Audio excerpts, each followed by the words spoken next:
Magandang araw. Ito naman ako, si Mr. Martin M. DIY. Ito, nakikita nyo ngayon yung mga dragon fruits ko. Dragon fruits na yan, yung bunga na yan, kaso disturb na naman sila dahil sa construction sa gilid ng bahay namin. Nagkaroon ng construction kasi ginagawang kalsada papunta sa looban. Gumawa ng kalsada sa pumunta ng halaman ko. Ito naman yung wave of love. Wave of love yan. Marami na yan. Dinala ko yan dito sa bahay. Maliit pa. Maliit pa mga seedlings pa lang. Ngayon malaki na. After pandemic yun, ilang taon na magsi 6 years na yung malaki na sila. Maganda lang kasing tinan mga mag-green na mga dahon sa paligid ng bahay.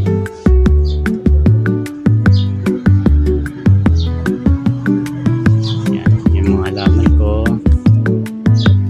nagtsagang kumitanim.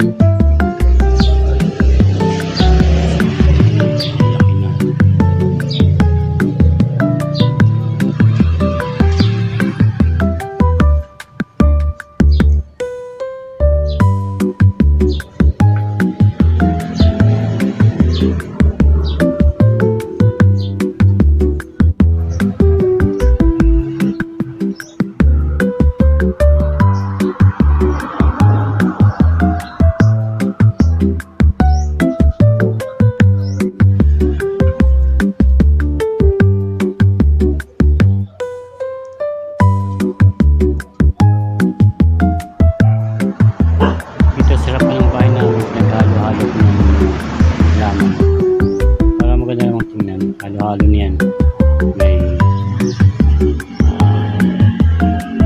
Merong pear plant. Ito, wave of love din. Halo-halo ng sarap ng bahay. Para walang space ng mga damo. Kasi yung damo ang nakatanim dyan. Naghalo-halo kami mga halaman. Yan, mga wave of love. Ayan. Malapad ang dahon. Yan.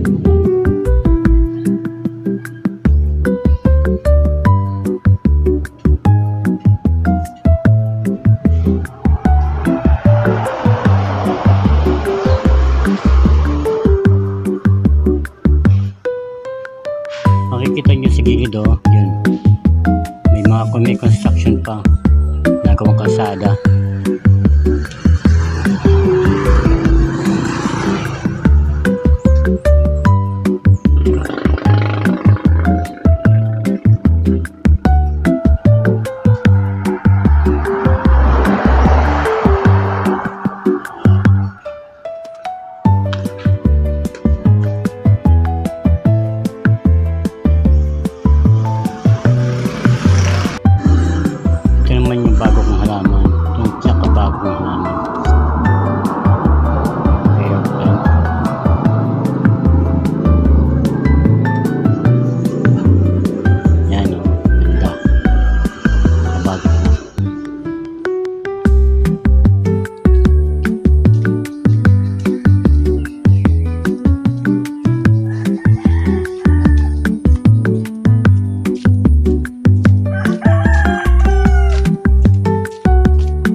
Sa likod bahay namin yan, bukid yan, pero soon magiging subdivision na yan, magiging kabahayan dyan sa likod.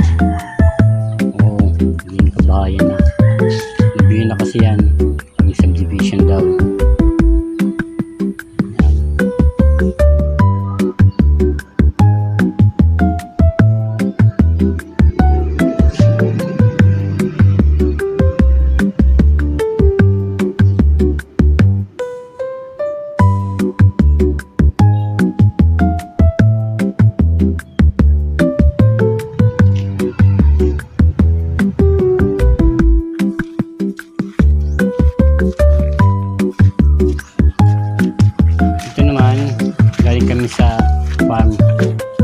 nakakuha kami ng gulay.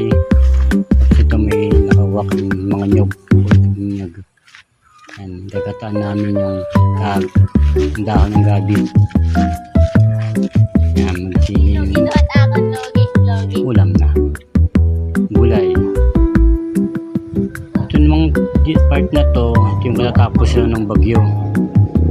Tapos ng bagyo yan, tapos may mga halaman. Yan. Mga sira-sira. Tumba. May mahangin-hangin pa nga. Tumba yung mga halaman. Papaya, mga saging. Yan. Mga madaling araw dyan ang bagyo. Yan. Madaling araw yan. May medyo mahangin-hangin pa nga. Bibidyon-bidyon na ako.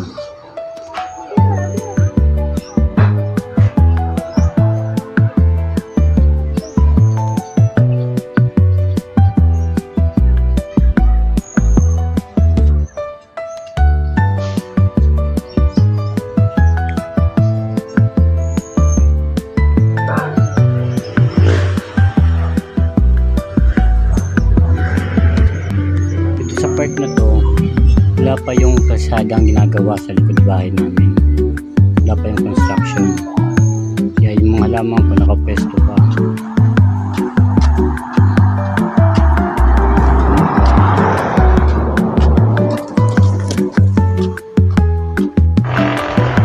Ano naman, yung mga air plants ko. Yan. Binili ko lang online. Hindi kailangan ng lupa, nakalutang lang sa hangin. Yung mga peace lily, wala pang construction sa likod bahay namin yan, kaya maganda pa sila. Tapos magka-construction na, tanggal sila, wala na.